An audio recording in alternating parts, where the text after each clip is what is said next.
सभी का स्वागत है हमारे YouTube channel study with Dharmveer PD class में। फ्रेंड्स, आज हम फिर से एक नई वीडियो को लेके आ गए हैं।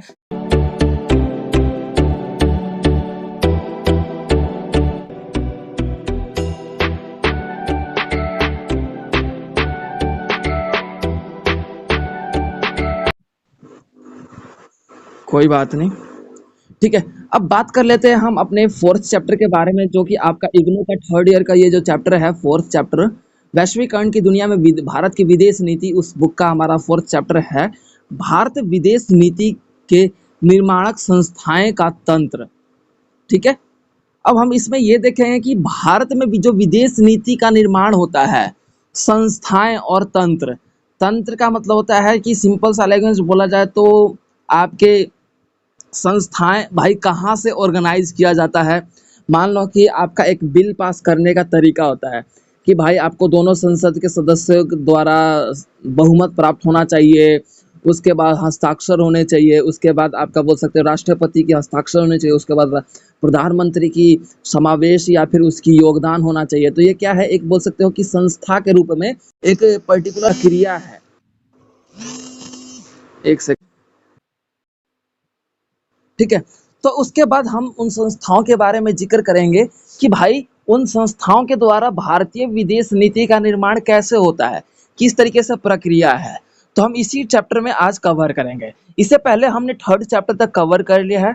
उन सभी चैप्टर का लिंक मैं आपको डिस्क्रिप्शन में मेंशन कर दूंगा। आप वहां से डायरेक्ट जाके वीडियो को विजिट कर सकते हो और उन चैप्टर्स को कवर कर सकते हैं। अब बात कर लेते हैं हम चैप्टर के उद्देश्य के बारे में, 4.0 के बारे में।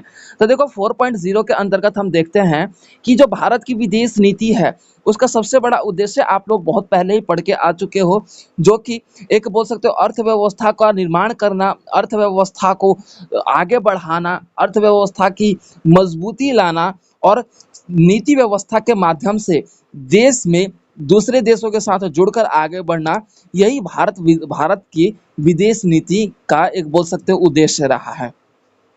अब हम बात कर लेते हैं परिचय के बारे में। तो हमारा 4.1 है परिचय, जिसे हम इंट्रोडक्शन के रूप में देखते हैं। भारतीय विदेश नीति का सबसे बड़ा जटिल और सबसे लंबी प्रक्रिया क्या हुआ कि व्यक्तिगत, और सबसे बड़ी बात है कि यहाँ पे सभी के लिए एक साथ और सभी की व्यवस्थाओं के रूप में सबका समान विकास की प्रक्रिया और देश के प्रगति और देश के व्यवस्था और अर्थव्यवस्था की मजबूती और सारी संसदीय व्यवस्था के अनुसार विदेश नीति को अपनाने का प्रयास यहाँ पे किया गया था। ठीक है। तर्क संगत के अनुसार बताया जाए तो इसमें हमारे देश के सभी तमाम वो श्रेणी शामिल हो जिसमें हमारा एक व्यक्तिगत जरूरत से लेके हमारे देश के प्रगति और देश के विकास के लिए महत्वपूर्ण भूमिका निभाए, यही इसका प्रस्तावना के रूप में यहाँ पे उन संस्थाओं का योगदान रहेगा। अब हम बात कर लेते हैं 4.2 के बारे में। तो हमारा 4.2 है भारत की विदेश नीति निर्माण में आने वाली जटिलताएं। जटिलताएं का मतलब होता है समस्याएं, मतलब क्या क्या समस्याएं, क्या क्या मतलब बोल सकते हो कि कठिनाइयों का सामना करना पड़ता है। ठीक है। तो देखो, कोई भी बात कर ली जाए, किसी भी नीति व्यवस्था की बात कर ली जाए, तो उसमें कुछ श्रेणियों का जो व्यवस्थाओं का स्वरूप हमें देखने को मिलता है, जिसमें हम देखते हैं कि विदेश नीति के निर्धारक में भारतीय विदेश सेवा का महत्वपूर्ण भूमिका रहता है, जिसमें हम ये देखते हैं कि यहाँ पे अलग अलग हिस्सों में, जैसे दक्षिणी नई दिल्ली हो गया, दक्षिणी खंड हो गया, या फिर प्रभावशाली माहौल के रूप में इनका महत्वपूर्ण भूमिका रहता है, जिसमें आपका नई दिल्ली का जो स्थिति है ना, सबसे ज्यादा महत्वपूर्ण भूमिका निभाता है। अगर हम इसके अंतर्गत और भी बात कर ली जाए तो इसमें एक और जटिलताएं क्या आती है कि हम जो विदेश नीतियों को पूर्ण रूप से स्थापित करते हैं, वो हमारे बोल सकते हैं परिवर्तनीय स्वरूप को देखते हुए करते हैं। यानी कि जब तक हम हमारे जीवन में हम परिवर्तन ही ना लाएं और हम अपने विकास के रूप में अपना बदलाव ना करें, तो वो हमारी क्या समस्याओं की उत्पत्ति का महत्वपूर्ण कारण बनता है। विश्वसनीय बात ये है कि विदेश नीति को स्थापित करने के लिए अंतर्राष्ट्रीय भूमिका का महत्व अत्यधिक माना जाता है। विदेश नीति की स्थिति हमें स्थापित करने के लिए अंतर्राष्ट्रीय महत्वपूर्ण भूमिका स्थापित करना पड़ता है। भारतीय विदेश नीति के महत्वपूर्ण स्तर पर अगर क्षमताओं की बात कर ली जाए, तो यहाँ की जो अगर संस्थाएं होती हैं, वो हर एक व्यक्ति और हर अलग-अलग संस्थाओं की अपनी महत्वपूर्ण अलग-अलग भूमिका देखने को मिलता है। ठीक है। हम उन्हीं संस्थाओं के रूप में हम भारतीय विदेश नीति की स्थिति को स्थापित कर पाते हैं। उन्हीं संस्थाओं के रूप में वही संस्थाएं जो होती है एक एक करके विदेश नीति के बारे में निरीक्षण करती है, उसका परीक्षण करती है कि विदेश नीति होने के कारण भारत में किस तरीके से व्यापार बढ़ेगा, भारत में किस तरीके से स्थितियों का विकास होगा, भारत में किस तरीके से अर्थव्यवस्था मजबूत होगा, भारत में किस तरीके से उसकी संप्रभुता और अखंडता पर किसी प्रकार का दुर्घटना तो नहीं होगा। इन सभी बातों का ध्यान आपके संस्थाओं के द्वारा निरीक्षित रूप में विदेश नीति को अपनाते समय ही पहले तय कर लिया जाता है। इसीलिए विदेश नीतियों को अपनाने के लिए इन सभी संस्थाओं का निरीक्षण करना, अलग-अलग बोल सकते हो क्वार्टर के रूप में इसे डिवाइड किया जाता है। अलग-अलग क्षेत्र व्यवस्था के रूप में इसे डिवाइड किया जाता है, ताकि विदेश नीतियों का सही से जांच पड़ताल हो सके और उसके बाद ही विदेश नीतियों को अपनाया जाए। अब हमारा अगला टॉपिक है 4.3, भारत में विदेश नीति निर्माण में शामिल संस्थाएं। अब हम इसमें ये पढ़ेंगे कि भाई भारत में विदेश नीति के निर्माण में शामिल कौन कौन सी संस्थाएं हैं जिनके द्वारा विदेश नीतियों का निर्माण किया जाता है, जिनके द्वारा विदेश नीतियों को आगे बढ़ाया जाता है और जिसके कारण हम विदेश नीतियों को स्थापित कर पाते हैं। तो उन संस्थाओं के बारे में अब हम यहाँ पे पर्टिकुलर एक एक करके उनका एनालिसिस करेंगे, उनका जिक्र करेंगे, उनके बारे में अध्ययन करेंगे। ठीक है। तो अब हमारा आ जाता है 4.3.1, विदेश मंत्रालय। अब देखो विदेश मंत्रालय सबसे पहले क्या आता है, विदेश मंत्रालय। भारत में विदेश नीति को स्थापित करने का सबसे ज्यादा श्रेय जो जाता है विदेश मंत्रालय का महत्वपूर्ण भूमिका देखने को मिलता है। विदेश मंत्रालय के द्वारा ही भारत में विदेश नीतियों का निर्माण किया जाता है। यहीं से इसकी स्थापना होती है विदेश नीतियों का, जिसे हम IFS के सदस्यों के द्वारा यहाँ पर विदेश मंत्रालय का नियंत्रण देख सकते हैं। राजनीतिक पक्ष की बात की जाए, अगर राजनीतिक पक्ष की बात की जाए तो विदेश मंत्रालय जो है वो सचिव आपके बोल सकते हो कि अलग अलग सचिवालय व्यवस्था के रूप में देखा जाता है। जैसे कि पूर्व के सचिव अलग होते हैं, पश्चिम के सचिव अलग होते हैं, सचिव आर्थिक मामले। ठीक है। ये सचिव आप लोग सोच रहे हो, सचिव जानते हो किसे बोलते हैं, यानी कि जिसके कंट्रोल में है, यानी कि पूर्व का कंट्रोल एक हो दिया। अब मान लो कि भाई अलग अलग क्षेत्र है, भाई भारत में जैसे एग्जांपल लेते हैं कि 28 राज्य हैं, 28 राज्य हैं भाई, सबका डेवलपमेंट अलग तौर तरीका है, किसी में कम है, किसी में ज्यादा है। तो भाई सभी को निरीक्षण करने के लिए सचिवालय व्यवस्था स्थापित किया जाता है कि पूर्व में इतने राष्ट्रीय मतलब राज्य शामिल है, तो उसका एक कंट्रोल होगा।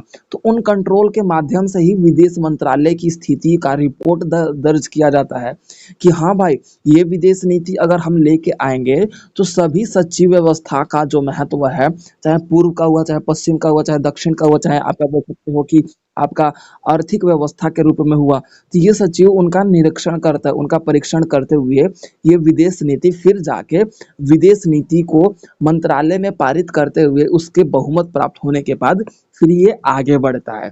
क्लियर हुआ? तो अब हम बात कर लेते हैं अगले टॉपिक के बारे में। तो हमारा अगला जो टॉपिक है 4.3.2, प्रधानमंत्री मंत्रालय या फिर कार्यालय भी बोल सकते हो। ठीक है। तो अब इसमें क्या है कि विदेश मंत्रालय जो है ना, उसमें बहुमत पारित होने के बाद ये फिर उसके बाद सेकंड स्टेप क्या है, प्रधानमंत्री कार्यालय। इसमें आता है वो विदेश नीति का दस्तावेज। ठीक है। तो क्या है कि इसका जो नियंत्रण जो है वो प्रधानमंत्री के द्वारा किया जाता है। इसके अंदर बहुत से बोल सकते हो श्रेणी के रूप में ठीक है। तो इसके द्वारा आपका देखा जाता है कि प्रधानमंत्री कार्यालय में प्रधानमंत्री के नियंत्रण के रूप में बहुत से सरकारी गतिविधियों और बोल सकते हो सरकारी व्यवस्थाओं के रूप में यहाँ पर व्यक्ति होते हैं जिनके द्वारा ये कार्यालय चलाया जाता है, जो नीति व्यवस्था और गति व्यवस्था का विकास करने में महत्वपूर्ण भूमिका निभाते हैं। और इन सरकारी व्यक्तियों का जो प्रधान होता है यहाँ पे प्रधानमंत्री के रूप में देखा जाता है। और विदेश नीति जो विदेश मंत्रालय के द्वारा पारित किया गया आगे बढ़ाया जाता है, तो विदेश मंत्रालय के बाद यहाँ पे प्रधानमंत्री कार्यालय में ये आपका दस्तावेज पारित होता है। और इसके बाद यहाँ पे आपका पारित होने के बाद प्रधानमंत्री के जितने भी यहाँ पे कार्यालय में लोग हैं उनका अध्ययन करते हैं कि उस विदेश नीति के माध्यम से अगर पारित होने के बाद उस पे किस प्रकार से अर्थव्यवस्था मजबूत होगा, इन सभी का निरीक्षण यहाँ पे प्रधानमंत्री के कार्यालय के लोग देखते हैं। और उसके बाद वो प्रधानमंत्री को क्या अपनी जितनी भी रिपोर्ट है उसको बताते हैं और तत्पश्चात प्रधानमंत्री उसमें रजामंदी करके उस बिल को पारित करता है। ठीक है। अब उसके बाद फिर आपका अगला स्टेप आता है जिसे हम बोलते हैं प्रधानमंत्री कार्यालय के बाद आपका अगला जो भूमिका आता है किसका आता है 4.3 का राष्ट्रीय सुरक्षा सलाहकार। अब इसमें आपका देखा जाता है कि प्रधानमंत्री के द्वारा यानी कि विदेश मंत्रालय के पारित होने के बाद प्रधानमंत्री कार्यालय के बाद फिर अगला तीसरा स्टेप आता है राष्ट्रीय सुरक्षा सलाहकार। तो अब इसमें यह देखा जाता है कि प्रधानमंत्री कार्यालय द्वारा जो पारित बिल किया गया है तो उसमें देखा जाता है कि ये जो नीति स्थापित की जा रही है उससे राष्ट्रीयता की जो सुरक्षा है उसको किसी प्रकार का खतरा तो नहीं है कि भाई मान लो कि मैंने अमेरिका के विदेश नीति किया, ठीक है, तो जो राष्ट्रीय सुरक्षा सलाह व्यवस्था है ना, ये आपका राष्ट्रीय सुरक्षा सलाहकार के निरीक्षण में देखने को मिलता है कि वो भाई देखता है कि भाई विदेश नीति स्थापित किया जा रहा है तो इससे हमारे देश की अखंडता और सुरक्षा पर किसी प्रकार का हानि तो नहीं हो। ठीक उसी प्रकार से 1998 में यानी कि 1989 में आपका देखा गया कि अटल बिहारी वाजपेयी के द्वारा ये कार्यालय या फिर बोल सकते हो कि यह सुरक्षा सलाहकार की स्थिति की स्थापना किया गया था, जिसमें आपको किसी भी प्रकार की बिल पारित करते हुए ये आपका देखने को मिला कि सुरक्षा को मद्देनजर रखते हुए इस ग्रुप का निर्माण किया गया था। क्लियर हो गया। तो इस सलाहकार की व्यवस्था में बस ये सजेस्ट कर सकता था, जैसे कि नाम से पता चल रहा है सलाहकार, यानी कि इस बस सलाह दे सकता था प्रधानमंत्री को। क्यों? क्योंकि प्रधानमंत्री कार्यालय के बाद से ही ये इसका अगला स्टेप आता है। अब उसके बाद हमारा इसके बाद क्या है, सलाह किसको देगा भाई, आपका कैबिनेट सुरक्षा समिति को सलाह देता है और प्रधानमंत्री को भी सलाह देता है, क्योंकि इससे ये इसका बीच है, यानी कि प्रधानमंत्री कार्यालय और उसके बाद सलाहकार आता है, उसके बाद सुरक्षा समिति आता है, तो इन दोनों को सजेस्ट देता है सलाहकार, सुरक्षा सलाहकार। तो अब हमारा आ जाता है 4.3.4 कैबिनेट सुरक्षा समिति। कैबिनेट सुरक्षा समिति जो कि संसदीय प्रणाली का एक महत्वपूर्ण भूमिका माना जाता है और यहाँ पे कैबिनेट के द्वारा सामूहिक व्यवस्थाओं को ध्यान में रखते हुए हमारी सुरक्षता और हमारी अखंडता और उत्तरदायित्व की स्थिति को ध्यान में रखते हुए यहाँ पर कैबिनेट हमारी सुरक्षा को एक समिति के रूप में निरीक्षण करते हुए प्रधानमंत्री की अध्यक्षता के रूप में यहाँ पे मंत्रिमंडल का गठन करता है, जो कि कैबिनेट सुरक्षा समिति के नाम से जाना जाता है, जिसके तहत हम ये देखते हैं कि जो विदेश नीति पर मुद्दा या फिर विदेश नीति यानी कि भारतीय विदेश नीति को स्थापित करने का जो चर्चा चल रहा है उस पर कैबिनेट सुरक्षा समिति जो है आपका देखने को मिलता है कि उससे किसी प्रकार का लीगल और संवैधानिक भेदभाव तो नहीं है। अब मान लो कि संविधान में लिखा ही नहीं है कि इस प्रकार की विदेश नीति अपनानी है, तो कैबिनेट सुरक्षा समिति क्या करता है, ये आपका देखने को मिलता है कि संसदीय व्यवस्था के महत्वपूर्ण पहलुओं को जांच परख करता है कि जो विदेश नीतियों को लागू किया जा रहा है वो संविधान के खतरे में तो नहीं डाल रहा, संविधान का उल्लंघन तो नहीं कर रहा, संविधान का विरोध तो नहीं कर रहा। तो कैबिनेट सुरक्षा समिति इस बात का निर्णय करता है। ठीक है। अब उसके बाद हमारा अगला आ जाता है 4.3.5 संसद। संसद के नाम से तो जानते हो भाई, संसद की बात कर ली तो जनता का, बोल सकते हो भारत का जनता का एक हित के बारे में सोचना और हित के लिए कार्य करना संसद का महत्वपूर्ण कार्य होता है, जिसमें आपका देखा जाता है कि सरकार का अनुमोदन करना, सरकार का कार्यकाल संभालना, का सरकार चलाना, ठीक है, और आपका विदेश नीतियों को निर्माण करना, इसका महत्वपूर्ण योगदान आपका संसद का सदस्यता का महत्वपूर्ण व्यवस्था माना जाता है। संसद का सदस्य जो है तर्क वितर्क और सरकार का नीतिगत व्यवस्था को जनता के प्रति फायदे और नुकसान को गिनाने और उसके प्रति जो इससे हानि होगा, इन सभी का जो व्यवस्था है, इन सभी का प्रस्ताव है, संसद के सदस्यों द्वारा संसद में प्रस्तुत किए जाते हैं। ठीक है, जिसके माध्यम से हम ये देखते हैं कि इनके द्वारा जो तर्क वितर्क किया जाता है वो आपका देखने को मिलता है कि सरकार और देश के प्रगति और देश के विकासशील और देश की अर्थव्यवस्था, वैश्वीकरण की व्यवस्था को मद्देनजर रखते हुए संसद के सदस्य जो हैं भारतीय विदेश नीति को फिर पारित करते हैं और अपना बहुमत जारी करने के बाद फिर आगे बढ़ाते हैं। और उसके बाद फिर आपका अगला जो श्रेणी आता है वो आपका 4.3.6 संसदीय समितियां। अब जो संसद द्वारा जो पारित किया जाता है या फिर संसद द्वारा जो आगे बढ़ाया जाता वार्तालाप है या फिर जो दस्तावेज है, संसदीय समितियां उनको जांच पड़ताल करने के बाद उस पर अपना विश्वास प्रस्ताव पारित करता है कि हाँ, हम इसे अब जारी कर सकते हैं।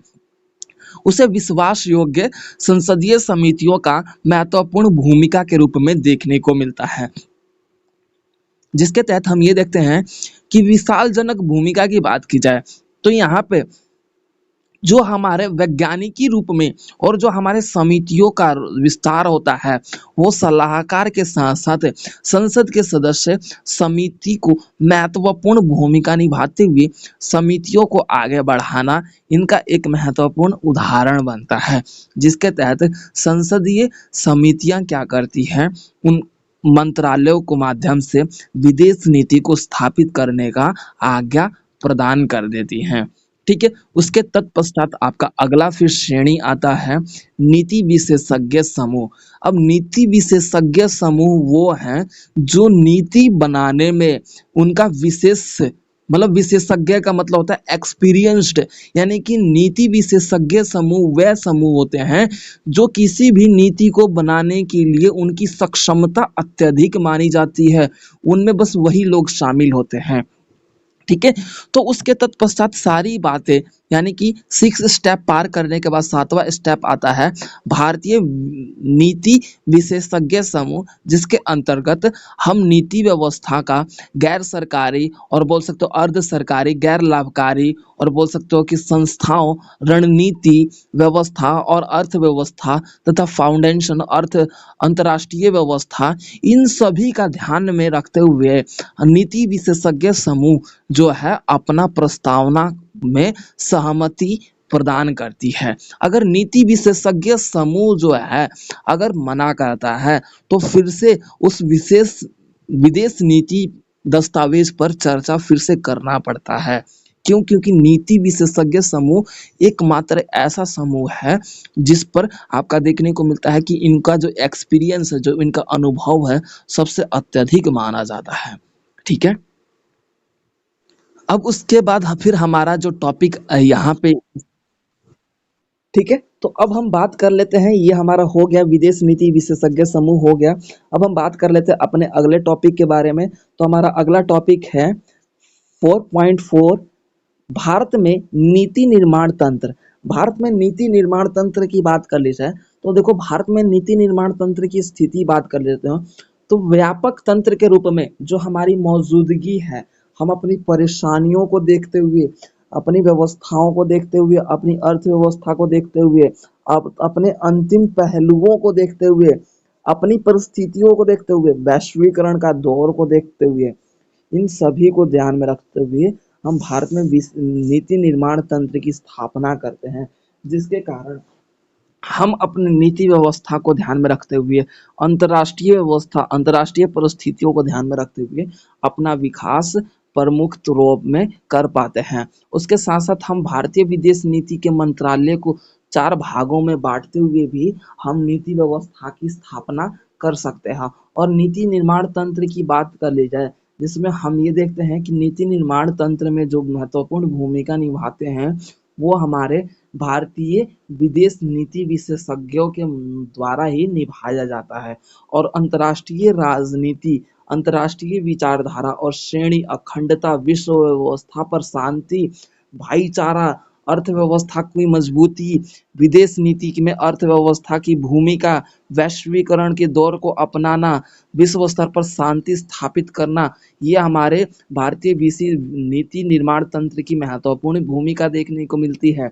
और प्रधानमंत्री, जिसके तहत भारत के विश्व के अलग अलग साथों के साथ, अलग अलग देशों के साथ संबंध स्थापित करते हुए 2014 के बाद मोदी जी नजर आए हैं, जिसके कारण विदेश मंत्रालय को जो भूमिका है, जिसमें आपका मोदी जी का महत्वपूर्ण अखंडता और भूमिका हम देख सकते हैं।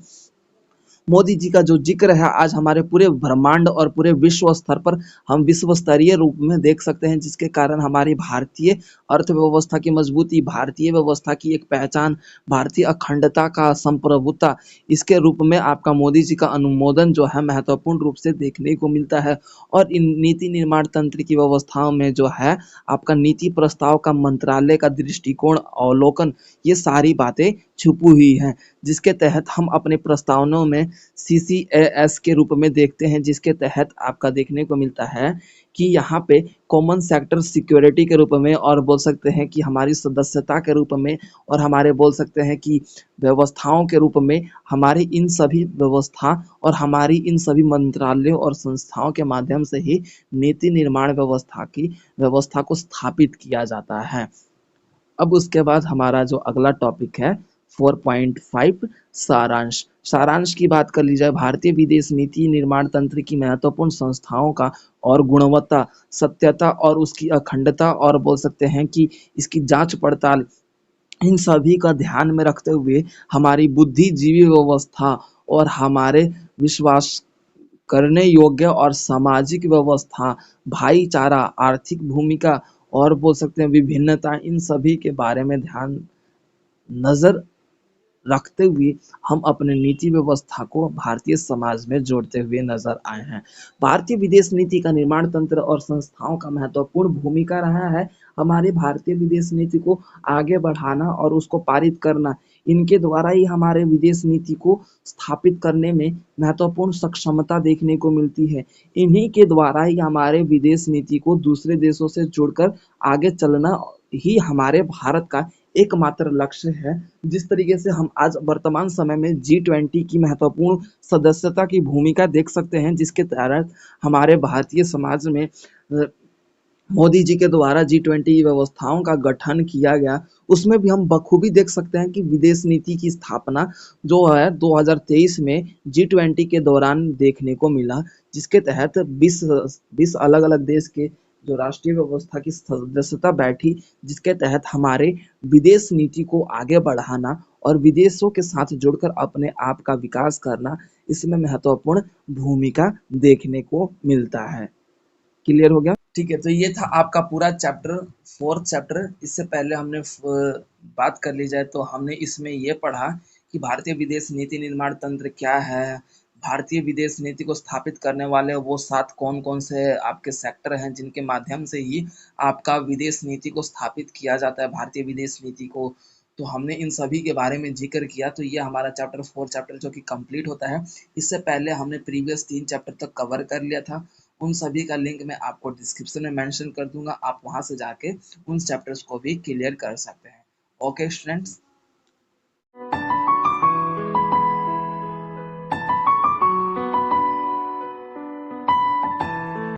तो वीडियो को like, comment, share and subscribe करना ना भूलें।